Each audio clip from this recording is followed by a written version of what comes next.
بسم اللہ الرحمن الرحیم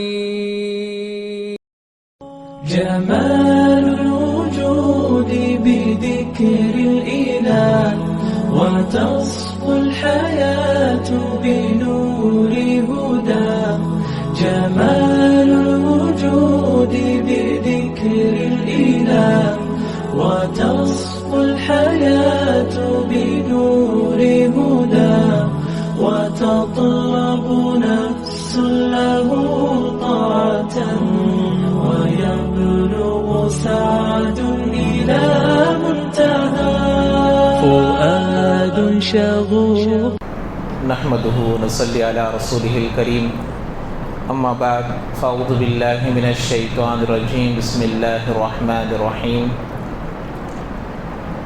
يا أيها الذين آمنوا كتب عليكم الصيام كما كتب على الذين من قبلكم لعلكم تتقون وقال النبي صلى الله عليه وسلم إذا كان أول ليلة من رمضان صفدت الشياطين ومرضت الجن وغلقت أبواب النار فلم يفتح منها باب وفتحت أبواب الجنة فلم يغلق منها باب فينادي مناد يا صاحب الخير أقبل وصاحب الشر أقصر ولله عتقاء من النار وذلك كل ليلة أو كما قال النبي عليه الصلاة والسلام رب اشرح لي صدري ويسر لي أمري واحلل عقدة من لساني يفقهوا قولي. میرے بھائیوں، بزرگوں، دوستوں، اللہ کا بڑا فضل ہے، کرم ہے کہ اللہ تبارک و تعالی کے فضل و کرم سے، اس کی عنایت سے رمضان عافیت کے ساتھ گزر رہا ہے. تو ابھی جو میں نے آپ حضرات کے سامنے حدیث پڑھی ہے، اللہ کے نبی علیہ الصلاۃ والسلام اس میں ارشاد فرما رہے ہیں کہ جب رمضان کی پہلی شب ہوتی ہے، پہلی رات ہوتی ہے، تو اللہ تعالیٰ شیاطین کو بھی اور سرکش جنوں کو بھی قید کر دیتے ہیں، اور جنت کے جو دروازے ہیں اس کو کھول دیے جاتے ہیں، جہنم کے جو دروازے ہیں اس کو بند کر دیے جاتے ہیں. اب جنت کا کوئی دروازہ بند نہیں ہوگا اور جہنم کا کوئی دروازہ نہیں کھلے گا. کب تک؟ عید کے چاند نظر آنے تک. اور اس کے بعد ایک پکارنے والا پکار کر یہ کہتا ہے، یا صاحب الخیر اقبل، اے نیکیوں کے طلب کرنے والوں، اچھے کام کرنے والوں، نیک کام کرنے میں اور بڑھو، اور آگے چلو، اور آگے بڑھو، سابقو، اور آگے بڑھو، بھاگو دوڑو. نیک کام کرنے والوں کے لیے اعلان ایسا ہوگا. اس کے ساتھ ساتھ ایک دوسرا اعلان بھی ہوگا، یا صاحب الشر اقصر، اے گناہوں کے طالب پیچھے ہٹ جا. اے گناہوں کے کرنے والے اب آگے مت بڑھ، پیچھے ہٹ جا، گناہ مت کر. تو مطلب کیا ہوا؟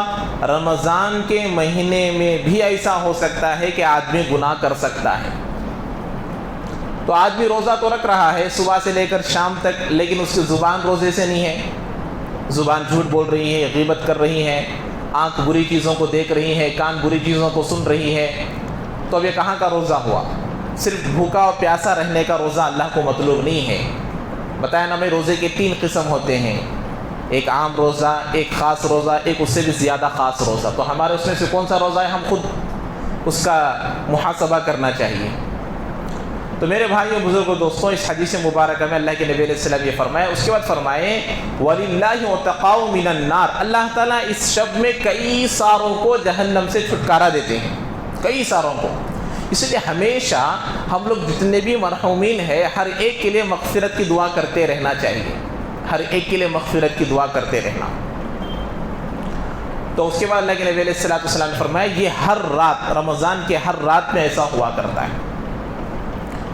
اور اس کے ساتھ ایک جو قرآن کی تلاوت جو میں نے ابھی فرمائی، یا ایھا الذین آمنوا کتب علیکم الصیام، اس آیت میں اللہ تبارک و تعالی روزوں کی فرضیت کا ذکر کیے ہیں کہ روزے تمہارے اوپر فرض ہے. لیکن روزوں کو فرض کرنے سے پہلے، فرض کرنے کے لیے اللہ تعالیٰ 7 چیزوں کو پہلے بیان کیے ہیں. یعنی روزوں کی فرضیت کو 7 چیزوں کے ذریعے سے آدمی کے اوپر بیان کر رہے ہیں کہ دیکھو یہ ہے، یہ ہے، یہ ہے. مثال کے طور پر سمجھاتا ہوں. سب سے پہلے دیکھیے، یا ایھا الذین آمنو، اللہ تعالیٰ کیا کہہ رہے؟ اے ایمان والوں. اب مثال کے طور پر ایک بچہ ہے، بیٹے ادھر آ جاؤ، یہ کام کرنا ہے، تو اسے بلانے میں اچھے طریقے سے بلائیں گے تو بچہ ایک آسانی سے آ جائے گا. اب گالی دے کر اے بیوقوف ادھر آئے گا، کام تو کرے گا، لیکن آنے میں اس کا رویہ الگ رہے گا، خوشی سے نہیں آئے گا. تو اللہ تعالیٰ بھی پیار محبت سے خطاب کر رہے ہیں، یا ایھا الذین آمنو، اے ایمان والوں. سب سے پہلا یا ایھا الذین آمنو کتب علیکم الصیام. اب کہہ رہے ہیں کہ دیکھو تم پر روزے فرض کیے گئے. اب فرض کیے گئے، اب ایک کام دے رہے نا، بلائے اور ایک کام دے رہے. اب کام دینے کے وقت میں ابا بلائے، بیٹے ادھر آؤ، بلانے کا اچھا بلا دی. اب بول رہے دکان کو جا کر یہ لے کر آؤ، کام ہو گیا. اب کیا بولتے؟ لے کر آئے تو 5 روپے دے دوں، لے کر آئے تو 5 روپے دے دوں. نہیں، ایسا ایک انعام. اب یہاں اللہ تعالیٰ کیا بول رہے کہ دیکھو یہ جو روزے تم پر فرض کیے گئے نا، اب ایک بچے کو بولے دیکھ بات یہ کام جو ہے نا تمہارے بھیا بھی کرتا تھا، انہیں نہیں ہے بول کو تجھے بول رہا ہوں. ایسا بھی بسا اوقات ہوتا. تو اللہ تعالیٰ بھی ایسا بولتے ہیں یہاں پر کیا کہ دیکھو یہ روزے جو تم پر فرض کیے گئے تم پر 21 نہیں، تمہارے سے پہلے بھی جو لوگ تھے، جو امتیں تھے، ان پر بھی روزے فرض کیے گئے تھے. اب اگر روزے کیا بھی صبح سے لے کر شام تک بھوکا رہنا یہ دل میں آتا، یہ اللہ بوجھ کو ہلکا کر رہے ہیں کہ تمہارے سے پہلے لوگوں پر بھی کیا تھا؟ روزہ فرض تھا. کتب علیکم الصیام کما کتب علی الذین من قبلکم. اب بتا رہے جیسے کہ باپ بولتا تو یہ کام کرے تو کیا دیتا ہوں؟ 5 روپے دیتا ہوں، 2 روپے دیتا ہوں. بولتے ہیں نا آج کل بچہ کام کرے گا تو کیا تو بھی دیتا ہوں. اس طریقے سے اللہ کیا بول رہے یہ کریں گے تو تم متقی بن جاؤ گے، لعلکم تتقون، تاکہ تم کیا بن جاؤ؟ پرہیزگار بن جاؤ. سمجھ میں آ رہی کیا بات؟ تو اللہ تبارک و تعالیٰ ایک کے بعد ایک بیان کرتے جا رہے ہیں. کتنے ہو گئے؟ 4 ہو گئے. یا ایھا الذین آمنوا سے خطاب کیے، کتب علیکم الصیام بولے، کما کتب علی الذین من قبلکم بولے، پہلے لوگوں پر بھی تھا. اب اس کے بعد کیوں؟ اس لیے ہیں تاکہ تم متقی پرہیزگار بن جاؤ. یہ کام کرے گا تو یہ انعام ملے گا. جیسے روزے رکھیں گے تو تمہارے اندر اللہ کا ڈر آئے گا، تمہارے اندر اللہ کا خوف آئے گا، تم متقی بنو گے، پرہیزگار بنو گے. سمجھ آئی بات؟ لعلکم تتقون. اب 5ویں بات اللہ تعالیٰ کیا فرما رہے؟ ایام معدودات، گنتی کے چند دن ہے، زیادہ نہیں ہے. سال کے 360 دن کے مقابلے میں 30 دن کم ہے، زیادہ ہے، کمیج ہے. یہ اللہ بول رہے ایام معدودات، گنتی کے چند دن. پورے دنیا میں ایک ساتھ روزہ رکھا جاتا ہے، بس 1-2 دن آگے پیچھے، جیسے سعودی میں پہلے 1 دن ہو جاتا، لیکن ایک ماحول ہے. اس میں بھی ایک حکمت ہے. کیا؟ آدمی ایک کام جو ہے مل کر کریں گے تو اس میں آسانی پیدا ہو جاتی ہے. اب پورے سال بھر میں 30 روزے جب چاہے رکھ سکتے بولے تو یہ نورانیت نہیں رہتی. اللہ تعالیٰ سب کو کہہ رہے کہ ایک ساتھ رکھو، رمضان کے مہینے میں ہی رکھو. ایام معدودات، گنتی کے چند دن ہے. تو آسانی ہوئی کہ نہیں؟ یہ اللہ ایک کے بعد ایک بتا رہے تاکہ روزے تمہارے اوپر بوجھ نہیں ہے، روزے تمہارے اوپر آسان ہے. ایام معدودات. اب پچھلے زمانے میں جب روزہ فرض ہوا تھا، جب یہ اختیار تھا، روزہ رکھنے والا روزہ رکھ سکتا تھا، فدیہ دینے والا فدیہ بھی دے سکتا تھا. طاقت ہونے کے باوجود بھی فدیہ دینا چاہے تو فدیہ دے سکتے تھے. لیکن بعد میں اللہ تبارک و تعالیٰ اس کو منسوخ کر دیے کہ روزہ رکھنا ہی ضروری ہے. تو ایک کے بعد ایک یہ جو بیان کر رہے ہیں اللہ تبارک و تعالیٰ، روزوں کو بوجھ مت سمجھو. اس لیے اللہ فرماتے ہیں نا یرید اللہ بکم الیسر، اللہ تعالیٰ آپ لوگوں سے آسانی کو چاہتے ہیں. ایک کام جیسے مثال کے طور پر ماں باپ بیٹے کو، بیٹی کو، بچوں کو جب دوائیاں پلاتے ہیں، چاہے وہ کڑوی ہو چاہے وہ کچھ بھی ہو، اس کو پلا رہے ہیں، اس کو کھلا رہے ہیں تو اس سے صحت یابی کے لیے پلا رہے ہیں. بچہ کیا سمجھتا؟ مجھ پر ظلم کر رہے ہیں. بچے خوشی سے پیتے دوائیں، ٹیبلٹس وغیرہ خوشی سے پیتے. کیا بھائی بعض بچے تو پیتے ہوں گے اللہ ماشاء اللہ، لیکن اکثر بیشتر کیا کرتے؟ ان کو بچوں کو اگر دوائیاں پلانا ہے تو ماں باپ کا ایک بڑا کام ہو، ہاتھا پکڑو، پیرا پکڑو، ڈالو. اب کیوں؟ بچہ کو معلوم اسے اچھا کیا برا کیا نہیں بولو، لیکن ایسے اللہ تبارک بول رہے دیکھو یہ روزے رکھو، تمہارے اندر میرا ڈر آئے گا، خوف آئے گا، تم متقی بنو گے، پرہیزگار بنو گے۔ تو اللہ تبارک و تعالیٰ یہ 7 چیزوں کو ایک کے بعد بیان کر یہ بیان کر رہے ہیں۔ اب پھر یہ پورے چیزوں کو بیان کر دینے کے بعد اللہ تعالیٰ اب کہہ رہے ہیں شہر رمضان الذی انزل فیہ القرآن۔ اب اس کے بینیفٹس بتا رہے، اس کا مرتبہ بتا رہے اللہ تعالیٰ۔ رمضان معمولی رمضان نہیں ہے، یہ رمضان ایسا مہینہ ہے جس میں میرا کلام نازل ہوا۔ میرا کیا ہوا بھائی؟ کلام نازل ہوا، اللہ کا کلام، اللہ کی کتاب۔ اب مسلمانوں پر یہ تمام چیزیں اگر غور و فکر سے آدمی دیکھے گا، سمجھے گا، اس لیے فرمائے نا ثواب کی امید اگر نہیں ہے تو اعمال بوجھ بن جائیں گے۔ آدمی کے اندر ثواب کی امید آ گئی تو سمجھو کہ اعمال ہلکے لگیں گے۔ بتایا نا ایمن رضی اللہ تعالیٰ عنہ کا واقعہ سنایا نا میں کہ گرمی کے زمانے میں نفل روزہ رکھا کرتی تھی، ہجرت کر رہی ہے روزے کی حالت میں، اللہ نے ایسی مدد کی، کیوں؟ احتساب، ثواب کی امید رکھ کر کیے تو عمل کرنے میں آسانی ہو گئی۔ تو اسی لیے آج کل بھی گرمی کے روزے ہی چل رہے ہیں، 5-6 سال سے گرمی کے روزے ہی چل رہے ہیں، اور 5-6 سال گرمی کے روزے ہی آئیں گے، لیکن ہم لوگوں کو پیاس سے بھی لڑنا ہے، بھوک سے بھی لڑنا ہے۔ کس لیے؟ اللہ کے لیے، مجھے پیدا کرنے والے خالق کے لیے، پورے دنیا کے پیدا کرنے والے خالق کے لیے۔ ایک ماں اپنے بیٹے، ایک مرتبہ بیٹا ناشتہ نہیں کیا، کھانا نہیں کھایا، یا اس کو نیند نہیں آ رہی ہے، جیسے میں بتاتا ہوں نا بار بار، بچوں کے دلوں میں، بچوں کے پیٹوں میں درد ہوتا ہے تو ماں باپ کو کھانا نہیں کھایا جاتا، بچوں کے سروں میں درد ہوتا ہے تو ماں باپ کو نیند نہیں آتی، کیوں؟ محبت۔ تو اللہ تعالیٰ ایک ہی وقت میں پورے دنیا کے مسلمانوں کو بھوکا رکھ رہے ہیں، تو کیا اللہ کو درد نہیں ہوگا کہ میرے بندے میرے خاطر بھوکے ہیں؟ اللہ خوش ہوں گے اور اللہ کہیں گے کہ اس کا بدلہ میں خود ہوں، وَأَنَا أُجْزَا وَأَنَا أَجْزِي، اس کا بدلہ میں دوں گا، اس کا بدلہ میں خود ہوں، میرے بندے چند دن ہے، اس کو روزہ رکھ لے۔ تو ایک ماں اتنی محبت کر سکتی ہے، اللہ تبارک و تعالیٰ تو ہم لوگوں کو پیدا کرنے والے، ہمارے ماں باپ کو پیدا کرنے والے، پوری دنیا کو پیدا کرنے والے اللہ تبارک و تعالیٰ کہ نبی علیہ السلام خود فرماتے ہیں، ترمذی شریف کی حدیث ہے، پوری دنیا کی وقعات، پوری دنیا کی قدر و قیمت اللہ کے پاس یہ مکھی کے پر کے برابر بھی ہوتی تو اللہ کے نافرمانوں کو ایک گھونٹ، ایک قطرہ پانی نہیں دیتے تھے۔ تو اللہ تبارک و تعالیٰ ایسی محبت ہم لوگوں کو کرنے والے ہیں۔ تو اب اس روزے کا بدلے کا ہم لوگوں کو امید رکھنا ضروری ہے کہ ہاں روزہ کے بدلے میں مجھے یہ ملے گا، روزے کے بدلے میں مجھے یہ ملے گا۔ اس کے بعد اللہ تبارک و تعالیٰ کے فیصلے ہوں گے۔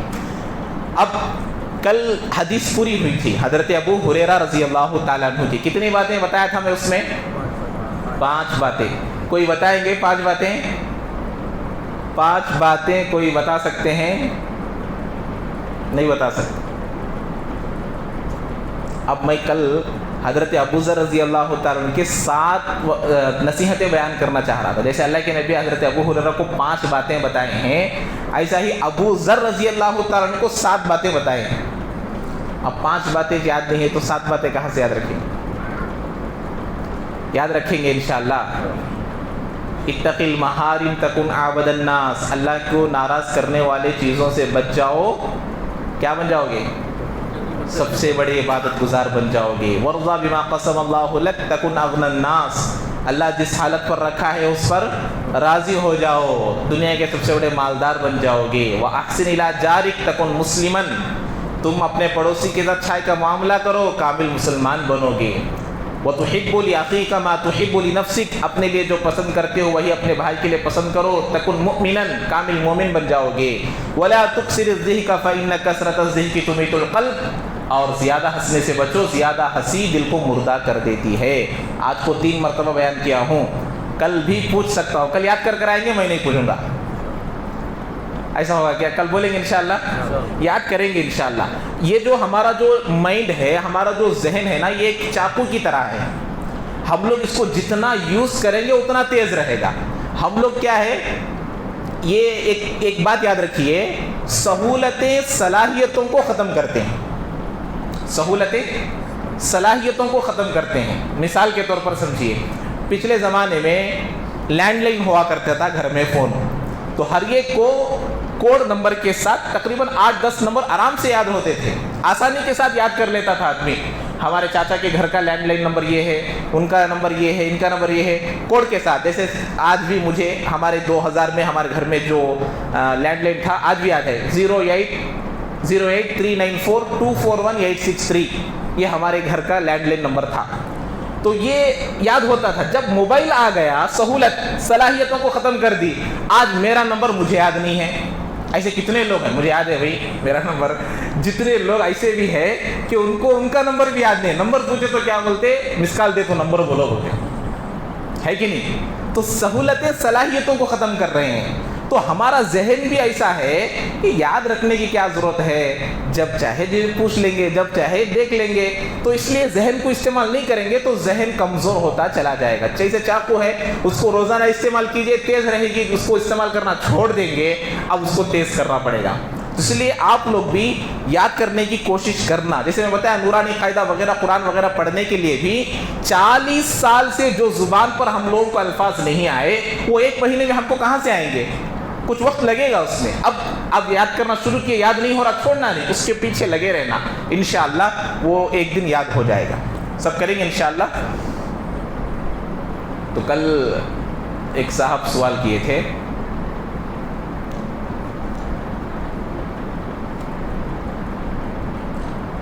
ہاں یہ جو گری پڑی جو چیزیں ملتی ہے، چاہے وہ مسجد میں ہو یا راستے وغیرہ میں ہو، کوئی بھی چیز، پیسے وغیرہ پڑے ہوئے ہیں یا کوئی چیز پڑی ہوئی ہے، اب اس کے لیے کچھ احکام ہے. اس کو شریعت میں لقطہ بولتے ہیں. کیا بولتے ہیں اس کو؟ لقطہ بولتے ہیں. تو اب اس کے لیے دیکھیے، اگر وہ چیز میں نہیں اٹھاؤں گا تو ضائع ہو جائے گی. وہ چیز اگر میں نہیں اٹھایا تو کیا ہو جائے گی؟ ضائع ہو جائے گی، بیکار ہو جائے گی یا چور اٹھا لے گا. اب ایسی صورت میں اس کا اٹھانا ضروری ہے. اس کا اٹھانا ضروری ہے. اور اگر ضائع ہونے کا امکان بھی نہیں ہے، چوری ہونے کا امکان بھی نہیں ہے، تو اس کا اٹھانا مستحب ہے. یہ دو چیزیں الگ الگ ہیں. تو مطلب کیا ہے؟ دونوں چیزیں میں اٹھانے کی گنجائش ہے. ضائع ہونے کا ہے تو اٹھانا ضروری. اب یہ دونوں صورتوں میں سے ایک میں اٹھا لیا آدمی، اب مالک تک پہنچانے کی نیت سے اٹھانا ہے. جو بھی جس کی بھی چیز ہے اس تک پہنچانے کی نیت سے اٹھانا اس کے لیے جائز ہے. اب اٹھا لیا، اب کوشش بھی کرنا. جیسے بھی کوشش کر سکتے ہیں اعلانات وغیرہ کے ذریعے سے. مساجد میں تو اعلان نہیں ہوگا، جیسے بھی آج کل سوشل میڈیا وغیرہ بھی ہے، جیسے بھی علامت بتا کر وہ جیسے بھی آپ لوگ اس کے اشتہار کر سکتے ہیں، تشہیر کر سکتے ہیں، کر اس کو اس مالک تک پہنچانے کی کوشش کرنا. اب بہت دن ہو گئے، کوشش بھی کیے، مالک بھی نہیں ملا، اب مالک آیا بھی نہیں، یہ یقین ہو گیا کہ اب وہ آدمی آئے گا بھی نہیں. ایسی صورت میں ثواب اس کو پہنچانے کی نیت سے اس چیز کو صدقہ کر سکتے ہیں. ثواب کس کو جائے گا؟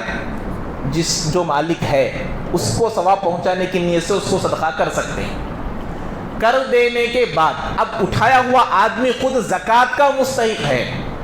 میں اٹھایا، میں زکوٰۃ لے سکتا ہوں، اتنا غریب میں ہوں تو وہ چیز میں خود استعمال کر سکتا ہوں. اگر میں زکوٰۃ کا مستحق ہوں تو زکوٰۃ دینے والا نہیں، زکوٰۃ لینے والا ہوں میں. اٹھانے والا آدمی کیسا ہے؟ وہ دوسروں کی زکوٰۃ لیتا ہے، اتنا غریب ہے تو وہ چیز وہ خود استعمال کر سکتا ہے، چاہے پیسے ہو، کھانے کی چیز ہو، کچھ بھی ہو. ایسا ہو گیا. اب اگر وہ زکوٰۃ کا مستحق نہیں ہے تو زکوٰۃ کے مستحقین تک صدقہ وغیرہ جو لیتے ہیں ان تک پہنچا دینا. پہنچانے کے بعد اگر مالک آیا، بھائی میری چیز کہاں ہے وہ، ایسی صورت میں وہ چیز اس کو دینا ضروری ہے. نہیں ہے تو اپنے ہاتھ سے پیسے ڈال کر دینا. اب جو صدقہ کر دیے ہیں اس کا ثواب آپ کو ملے گا. اس کا ثواب کس کو ملے گا؟ آپ کو ملے گا. یہ لقطے کا مسئلہ ہوا. دوسرا مسئلہ، مسجد میں دوسری جماعت کرنا کیسا ہے؟ یہ ایک سوال آیا تھا. دیکھیے علماء احناف کے نزدیک ایک مرتبہ جماعت ہو گئی جہاں پر امام متعین ہو، مؤذن متعین ہو، نماز کے اوقات متعین ہو، ایسی مسجد میں دوسری جماعت کرنا مکروہ ہے، تحریمی ہے. دوسری جماعت نہیں کر سکتے. کیوں؟ اس لیے کہ اللہ کے نبی علیہ السلام کے زمانے میں ایک مرتبہ کسی معاملے میں، صلح کے معاملے میں اللہ کے نبی باہر گئے ہوئے تھے. جا کر وہ معاملہ صلح کر کر آنے تک مسجد نبوی میں نماز ہو گئی تھی۔ اب اللہ کے نبی علیہ الصلوۃ والسلام اگر چاہتے تو مسجد میں دیگر صحابہ کے ساتھ دوسری جماعت بنا سکتے تھے، لیکن اللہ کے نبی اپنے گھر کو گئے، اپنے مستورات کے ساتھ دوسری جماعت بنا کر نماز پڑھے۔ تو اس سے کیا بات معلوم ہوئی؟ مسجد میں کر سکتے ہیں نہیں کر سکتے ہیں؟ دوسری جماعت نہیں کر سکتے۔ ہاں البتہ کرنا ہی ہے، مسافر ہے آدمی، تقاضا ہے۔ اب جیسے اب میں اننت پور والا سفر میں نہیں، اننت پور پار کرنے کے بعد میں مسافر بنتا ہوں۔ اب میں یہاں چھوں تو مسافر میں، مسافروں کے لیے گنجائش ہے، وہ بھی کہاں پر؟ جو مسجد شرعی نہ ہو، جو جگہ مسجد کے لیے متعین کر دیا گیا، جو جگہ نماز کے لیے متعین کر دی گئی ہے، اس جگہ پر چھوڑ کر دوسری جگہ پر جماعت کر سکتے ہیں، بغیر اذان کے، بغیر اقامت کے۔ اب یہ مسجد میں ہی پڑھنا چاہتے، کوئی دوسری جگہ نہیں ہے جماعت بنانے کے لیے، تو جیسے اب باہر ہے، یہ باہر کے حصے میں ایسے مسافر حضرات کر سکتے ہیں، اذان بھی نہیں، اقامت بھی نہیں، لوگوں کو بلانا بھی نہیں، دوسری جماعت بن رہی آؤ آؤ آؤ بول کر، تداعی بھی نہیں، ایسی صورت میں کر سکتے ہیں۔ لیکن خامخواہ دوسری جماعت بنانا، خود اپنے شہر کے ہو کر بنانا، یہ درست نہیں ہے۔ بنانا ہی ہے تو کسی کے گھر میں جا کر دوسری جماعت بنائیے، یا بالکل باہر کے حصے میں بنائیے، یہ جائز ہے، اس کے علاوہ دوسری جماعت جائز نہیں ہے۔ اور ایک سوال یہ آیا تھا زکوٰۃ کے سلسلے میں، مثال کے طور پر ایک آدمی کے پاس 30 لاکھ کا قرضہ ہے، فار ایگزامپل 30 لاکھ کا قرضہ ہے، اور 30 تولے سونا بھی ہے۔ 30 لاکھ کا قرضہ ہے، 30 تولے سونا بھی ہے۔ اب تقریباً 30 تولے سونے کی جو رقم ہے وہ کتنے ہوگی؟ 15 لاکھ سمجھو، 50,000 سے ڈالیں گے تو کتنا ہوگا؟ 15 لاکھ۔ اب 15 لاکھ 30 لاکھ میں نکالے تو بچے کتنے؟ 15 لاکھ قرضہ زیادہ ہوئے نا۔ تو اس کا حکم یہ ہے کہ جو رقم زیادہ ہو، مثال کے طور پر 10-12 لاکھ کا قرضہ اگر ہے، اس کو سالوں میں تقسیم کر دینا۔ 30 لاکھ کا قرضہ میں 5 سال کے لیے لیا ہوں، 30 لاکھ کا قرضہ کتنے سال کے لیے لیا ہوں؟ 5 سال کے لیے لیا ہوں، تو 1 سال کے لیے کتنا پڑتا اتنا ہی مائنس کرنا ہے، پورا مائنس نہیں کرنا، پورا مائنس نہیں کریں گے، صرف 1 سال کا مائنس کریں گے۔ جتنے سال کے لیے ہم قرضہ لیے ہیں، 30 لاکھ میرا قرضہ ہے سمجھ کر پورا 30 لاکھ مائنس نہیں کریں گے، 1 سال کو 5 لاکھ بننا ہے تو صرف 5 لاکھ کو میرے نیٹ اماؤنٹ میں مائنس کر کر جتنا باقی رہے گا اس کی زکوٰۃ نکالیں گے۔ یہ بڑی رقم کا زکوٰۃ ہو تو ایسا مسئلہ ہے۔ اور ایک واٹس ایپ میں کوئی سوال کیے تھے، بھیجے ہیں آڈیو، تکبیر اولیٰ، تکبیر اولیٰ کب تک اس کا حکم رہتا ہے؟ امام صاحب جیسے ہی اللہ اکبر کہے فوراً اللہ اکبر کہہ کر تکبیر باندھنے سے تکبیر اولیٰ کی جو فضیلت ہے وہ حاصل ہوگی، یا پھر رکوع میں جانے سے پہلے بھی حاصل ہوگی؟ ایک سوال کیے تھے ایک صاحب، آڈیو میسج بھیجے ہیں۔ تو اس کا جواب یہ ہے، تکبیر اولیٰ کی 2 قسمیں ہیں، ایک حقیقتاً، ایک حکماً۔ حقیقتاً کیا ہے کہ امام صاحب جیسے ہی اللہ اکبر کہیں، فوراً آپ اللہ اکبر کہیں گے تو یہ آپ کو مل گیا فوری طور پر، یہ تکبیر اولیٰ کی فضیلت آپ کو مل جائے گی حقیقتاً۔ حکماً کیا ہے؟ امام صاحب رکوع میں جانے سے پہلے بھی آپ مل گئے، جس کو مدرک کہتے ہیں، تو وہ آدمی بھی حکماً تکبیر اولیٰ کو پانے والا سمجھا جائے گا۔ یہ 2 مسئلے ہو گئے۔ اور کچھ سوال کرنا ہے؟ مسجد میں بیٹھو، ناخن ہے بال کھڑا بیان سنتے انگلی میں انگلیاں ڈال کے بیٹھ کے اس کا تفصیل۔ مسجد میں داڑھی وغیرہ کرنا یا ناخن وغیرہ نکالنا یہ درست نہیں ہے، اس لیے کہ جو بال ہم لوگ اپنی داڑھی میں نہیں رکھنا چاہتے ہیں اس کو مسجد میں کیسے رکھیں گے؟ جو چیز ہم اپنے ہاتھوں سے زائد سمجھ کر نکال کر پھینک رہے ہیں، اس کو اگر جیسے بھی آپ مسجد میں کاٹیں گے اس کے کچھ ذرات تو بھی مسجد میں گریں گے نا، تو اسی لیے یہ درست نہیں ہے۔ اور دوسری بات، ایسا بیٹھنے کو تشبیک کہتے ہیں، شریعت کی اصطلاح میں اس کو تشبیک کہتے ہیں۔ تشبیک کے معنی آتے ہیں، پچھلے زمانے میں یہ علامت جنگ کی ہوا کرتی تھی، اس کو ایسا بیٹھنے کو جنگ تشبیک کہتے ہیں عربی کی اصطلاح میں۔ تو ایسا بیٹھنے کو فقہا مکروہ قرار دیے مسجد میں، ایسا بیٹھنے کو۔ ہاں البتہ حرام تو نہیں ہے، ایسا بیٹھنے سے منع کرتے ہیں بس، کیونکہ یہ پچھلے زمانے میں جنگ کی علامت سمجھی جاتی تھی۔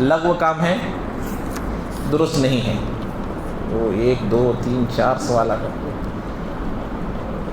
غسل کر لیا لیکن باقاعدہ وضو نہیں کیا, تو کیا باقاعدہ وضو کرنا ضروری ہے؟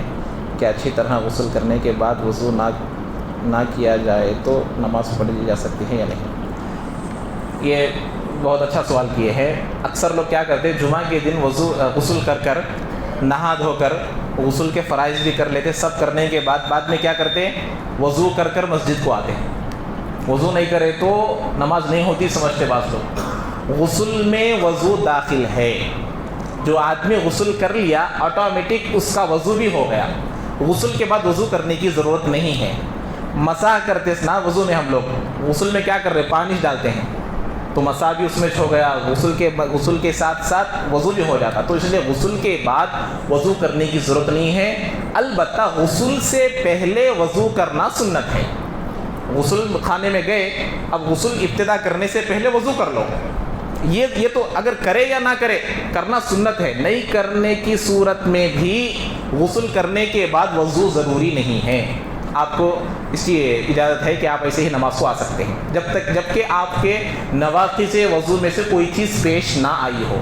پھر غسل کر لینے کے بعد ری خارج ہونے کے بعد بھی آ جائے تو ایسا نہیں ہے. جب سے لے کر جب تک وضو ٹوٹنے کی کوئی چیز پیش نہ آئی ہو. میں نے فرض نماز اکیلے پڑھی, بعد میں جماعت ہوئی تو میں پھر فرض نماز جماعت کے ساتھ پڑھ سکتا ہوں یا نہیں؟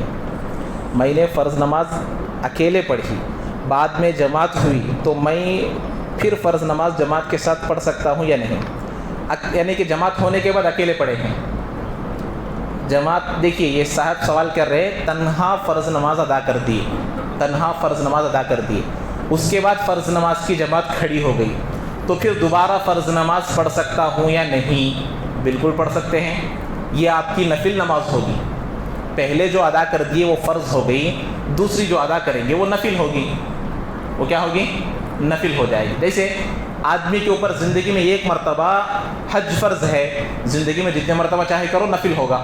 ایسے ہی فرض نماز بھی, اب میں وہاں پڑھ کر آیا, یہاں جماعت ہو رہی تھی, شریک ہو سکتا ہوں, نفل نماز ہوگی. لیکن جو آدمی امامت کر چکا وہ آدمی دوبارہ امامت نہیں کر سکتا اسی نماز کی. یہ الگ مسئلہ ہے. اور اس کے بعد ایک شخص اپنے محلے کی مسجد کو چھوڑ کر دوسرے محلے کی مسجد میں نماز پڑھتا ہے, کیا یہ مسجد کی حق تلفی نہیں ہے؟ دیکھو مسئلہ تو یہی ہے کہ آدمی اپنے محلے کی مسجد میں نماز پڑھے. جیسے اپنے گھر کی ذمہ داری ہوتی ہے ایسے محلے کی مسجد, اپنی مسجد کی آبادی کی فکر جیسے ہر اپنے محلے کے آدمی کو کرنا ہے, ایسے ہی نماز بھی وہی اس کے لیے پڑھنا ضروری ہے. ہاں کوئی عذر ہے یا کوئی کام ایسا ہے کہ نماز پڑھتے ہی فوری طور پر اس کام میں شریک ہونا ہے, ایسا کوئی عذر ہے تو وہ الگ بات ہے. لیکن اپنے محلے کی مسجد ہوتے ہوئے خواہ دوسرے محلے کی مسجد کو جانا یہ درست نہیں ہے. نفل یا فرض نماز بیٹھ کر پڑھ سکتے ہیں, اگر پڑھیں تو رکوع میں کمر اٹھانا یا نہیں؟ دیکھو فرض نماز جس کے اندر کھڑ کر پڑھنے کی طاقت ہے وہ بیٹھ کر نہیں پڑھ سکتا, نماز نہیں ہوگی. جس کے اندر کھڑ کر پڑھنے کی طاقت ہے, استطاعت ہے, قدرت ہے, قوت ہے, وہ آدمی اگر بیٹھ کر نماز پڑھے گا تو اس کی نماز نہیں ہوگی. نفل نماز آدمی کے اندر کھڑ کر پڑھنے کی طاقت ہونے کے باوجود بھی بیٹھ کر پڑھ سکتا ہے, اس کی نماز ہو جائے گی. اسی کے ذمہ میں کرسی کا بھی ذکر کر دیتے ہیں. جی یہ دیکھیے چیئروں کا جو سلسلہ آیا ہے, یہ چیئر پر بیٹھنا اس وقت میں جائز ہے جبکہ زمین پر بیٹھ کر پڑھنا بھی دشوار ہو. زمین پر پہلی صورت تو 2 زانو بیٹھ کر پڑھنا, 2 زانو پر بیٹھ کر پڑھنا مشکل ہو تو 4 زانو بیٹھ کر پڑھ سکتے ہیں. 2 زانو بہت دیر تک بیٹھنا مشکل ہے تو 4 زانو بیٹھ کر ہی پڑھ سکتے ہیں. نماز کے لیے آدمی کا جتنا سجدے کی جگہ سے زمین سے قریب ہوگا اتنا افضل ہے. یہ چیئر پر بیٹھ کر جو پڑھتے ہیں یہ جہاں تک میرا خیال ہے اور بہت سارے مفتیان کا بھی یہی قول ہے، فقہا کا بھی یہی قول ہے کہ چیئر پر خواہ بغیر ضرورت کے اس کو عادت بنا لینا درست نہیں ہے، زمین پر بیٹھ کر پڑھنا یہ افضل ہے اور بہتر ہے۔ تو یہ کمر اٹھانا یا نہیں پوچھ رہے ہیں، کس میں؟ تو رکوع میں کمر اٹھانا یا نہیں، رکوع میں کمر اٹھانا یا نہیں مطلب لکھے ہوئے ہے یہاں پر صاحب، یہ کیا کمر اٹھانا، رکوع میں کمر اٹھانا یا نہیں؟ اچھا یہ بولتے ہیں۔ تو دیکھیے اصل میں آدمی جہاں تک ہو سکے رکوع اور سجدے میں دونوں میں کچھ فرق کرنا، جتنا رکوع کے لیے ہم لوگ جھک سکتے ہیں، اب اس کو جھک سکتے ہیں، اس سے کچھ زیادہ سجدے میں جانا ہے، دونوں میں کچھ فرق ہے، دونوں ایک ہی ساتھ رہیں گے تو فرق نہیں ہوگا۔ ہاں کمر کو جھکانا ہے، جہاں تک ہو سکے اس کو جھکانا ہے۔ رکوع میں سجدے میں دیکھیے آدمی کو ہو سکتا ہے تو سر کو گھٹنوں کے برابر لانا ہے بیٹھ کر پڑھنے کی صورت میں بھی، سجدے کی آخری مقدار، اور رکوع میں چاہے تو اس سے تھوڑا اوپر تک بھی آپ لوگ کر سکتے ہیں، کوئی حرج نہیں ہے۔ اور کسی کو کوئی سوال کرنا ہے بھائی؟ کچھ پوچھنا چاہ رہے ہیں؟ دوسری بات یہ ہے زکوٰۃ جو ادا کرتے ہیں، کل جو ایسا متولی صاحب پوچھے تھے سوال، مال جو آ جاتا ہے وہ ایڈ کرنا ہے، جو مال درمیان میں جو مال آ جاتا ہے اس کو ملا لینا ہے، اس کو شریک کر لینا ہے۔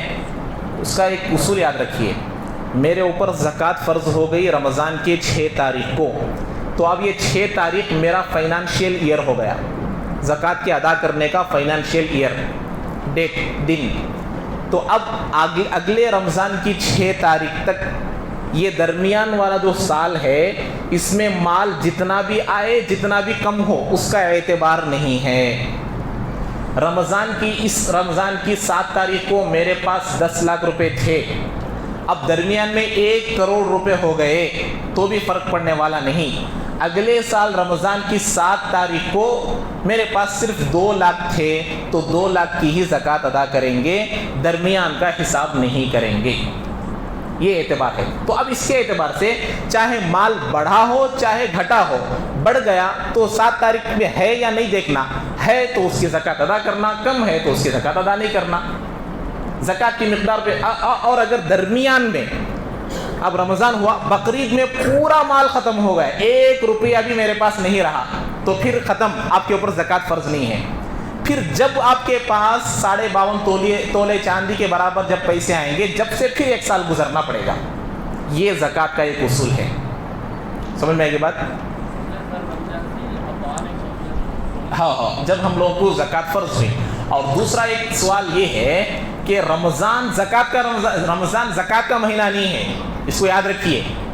اکثر لوگ کیا کرتے ہیں، رمضان زکوٰۃ کا مہینہ سمجھ کے، نہیں، میرے اوپر جب سال ہوا ہے وہ میرا زکوٰۃ کا مہینہ ہے، اس لیے جب بھی ہو جاتا یا تو آپ لوگ کچھ مہینے پہلے ادا کر رمضان کو اپنا زکوٰۃ کا مہینہ بنا لیجئے، اس کے بعد سے ہر سال رمضان میں نکالیے۔ رمضان میں نکالنے کی ترغیب اس لیے دی جاتی ہے کہ اس میں نکالنے سے ثواب زیادہ ہے، اس لیے آپ مثال کے طور پر ایک آدمی مال کو خریدا بقرعید میں، اب بقرعید کو سال ہو رہا تو اب وہ آدمی کیا کرنا، رمضان میں زکوٰۃ ادا کر دینا اور اس کے بعد سے ہر سال رمضان میں ادا کرتے رہنا، تو رمضان اس کا فائنانشیل ایئر ہو جائے گا۔ تو اس بات کو یاد رکھیے۔ اللہ تبارک و تعالی ہم تمام کو عمل کی توفیق۔ کسی کو سوال کرنا ہے بھائی؟ اللہ تعالی ہم تمام کو عمل کی توفیق نصیب فرمائے۔